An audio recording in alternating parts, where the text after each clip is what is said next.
have some nuance and understanding for. What are some ways you can spot scams in crypto?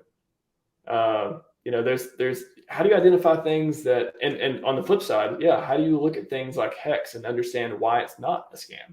PulseChain, stuff like this. Like, even though it uses, market, Richard said, using marketing tactics of scams to promote, but it's actually, a good product. How do you spot scams, and how do you tell the good ones that are not scams but may, appear to have some of this suspicious behavior? Sure. So criteria set, that's actually something I intend to put on crypto curricula, is sort of like my general criteria set for evaluating projects. I think we understand that there's thousands of smart contracts that currently exist on the Ethereum virtual machine. But you and I don't use thousands of financial tools every day, right? So it's important to know that when Richard talks about like product market fit, there's also the concept of like market saturation. So if everybody comes up with a new X or comes up with a new take on these things, it's diluting the value proposition of any of them. And that's where the networking effect or Metcalfe's law comes into play. And that's the brand that succeeds. So when you're trying to evaluate who is most likely to attract the community that can sustain the economic energy to incentivize increased prices in fee efficient liquidity pools, there are some criteria that make sense anecdotally. There are some criteria that make sense, what I would call fundamentally. And then there will always be a healthy dose of uncertainty. You're in a super volatile market. It might be the best in all of these criteria and still just not have the critical mass of economic support to produce a sustained value proposition into the future from a speculative price standpoint. Like, maybe the smart contract continues to do its job every day, but it doesn't mean the number is going to go up. And so some of the criteria that is common is, a public founder or dev team. Are they doxxed? And that doesn't mean anything that they're doxxed. The value there is the body of work. Do they have a body of work that shows that they haven't been adversaries to their investors? They haven't been predatory business leaders. If they have, people that have had successful business ventures in the past, we tend to look at the past as rhyming with the future. We suggest that they probably have a higher likelihood of success in the future, just because of how rare success in business is. More people fail than succeed. It's like baseball, right? 3 out of 10 and you're a Hall of Famer, but 2 out of 10 and no one remembers your name. So having a historical track record or a public track record of the leadership tends to be a valuable criteria. Understanding the counterparty risk associated with the contract. So are there quote unquote admin keys that can allow the rules of the game to be changed? Or is it a renounced contract? Like Hex is a smart contract, so it's immutable, right? There's no way to alter the deployed contract. And then people should try to increase their literacy on Etherscan or on block explorers, right? So there's like a different block explorer for every blockchain.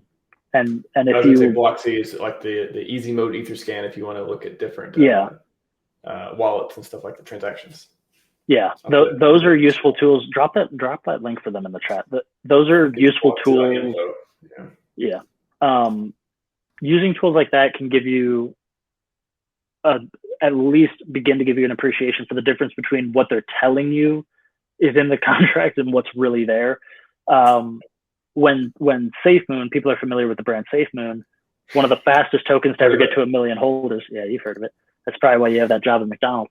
So they came out and sir. They came out and advertised from the beginning that they had this automatic liquidity pool locking mechanism. But if you went on the block explorer and you read the smart contract, you would see that there was no coded renounced liquidity pool. And then if you actually did on-chain analysis, you would see that the liquidity was being removed by somebody. And that somebody maybe didn't even obfuscate some of the previous wallets that maybe had like early mining allocation of the supply of the token. So it's like, hey guys, they're dumping on you. And those are the things where people unfortunately, the complacency, right? It's a convenience and complacence. When someone just comes out and tells you that it's the best thing since sliced bread, it's way easier to just take that at face value and to trust them. And well-intentioned people they trust people, right? And that's unfortunate in this industry because there is a ton of money to be made from abusing the relationships of trust and reputation. And so being able to see that this person hasn't historically scammed people in the past, that's a big win, right? People don't tend to go from being highly successful, legitimate business people to becoming Ponzi schemers. It's not typically the flow of business. Looking at what people are telling you and then vetting it against the contract, you can go onto the Block Explorer, you can pull up the contract, hit Control F, and try to search for keywords that might be relevant to strategies called like exit scamming and stuff like that, and trying to get a feel for what does the code actually allow the people that engage with that code to do. And then on top of that, if you're ever looking at, let me just read a little bit more. I was given the 10% tax effect and went to the SafeMoon team, and we're dumping on the dollar. Yeah, so there are on-chain analysis is probably outside. If you don't know yet what is a scam and what isn't a scam, you're probably not hip to on-chain analysis. So the website that RHMax provided, like that can simplify that process for you some.